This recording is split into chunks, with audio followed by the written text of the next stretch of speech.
Turning now to Mental Health Awareness Month, former Comedy Central executive turned mental health advocate and best-selling author Tara Schuster is here to give us tips on how to become, in her words, a ninja of self-love. I love that. Tara, thank you so much for being here.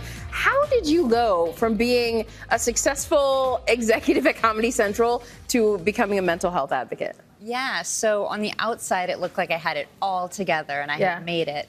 But on the inside, I was suffering from severe anxiety and depression due to a neglected childhood.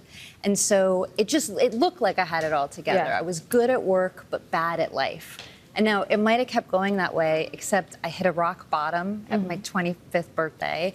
And that next morning I decided it's time to get real. I didn't really have parents. I got a parent myself, but how? Wow.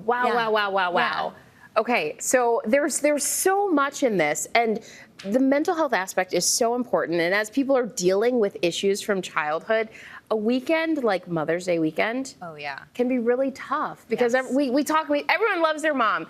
Yeah, but not everyone does. Not everyone has that kind of relationship. How do you protect your mental health on a weekend like this and like Father's Day weekend? Well, it's all about building rituals. Rituals, just fancy word for habits that get you self-aware and give you self-nurturing. So things I would say, you do this all the time, not just on a bad weekend. So one, journal. It's like DMing with your soul.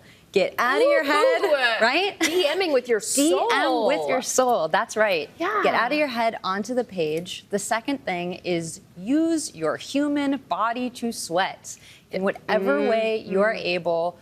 Endorphins are nature's Xanax. And the third thing is deal with the diss track in your head, right? Deal with your frenemy within. So this weekend, Mother's Day weekend, if you think something like, I'm not loved, nobody's ever gonna love me. Come up with a realistic affirmation like, I'm loved by my friends. And because positivity, you can't out-positive yourself out of something that hurts.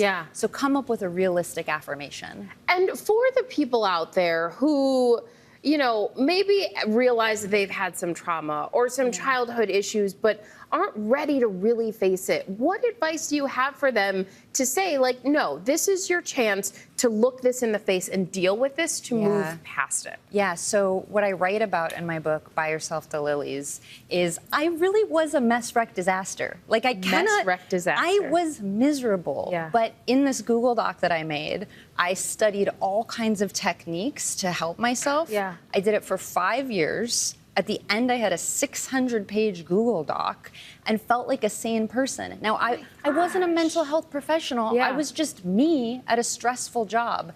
So really, it is possible. People don't want to start because they think it's too overwhelming and they'll never be able to do it. It's so possible. You just need to start treating yourself well. You need to start buying yourself the lilies. Buy yourself the lilies. Don't wait for a reason to celebrate. Just celebrate. Oh, I love this whole message.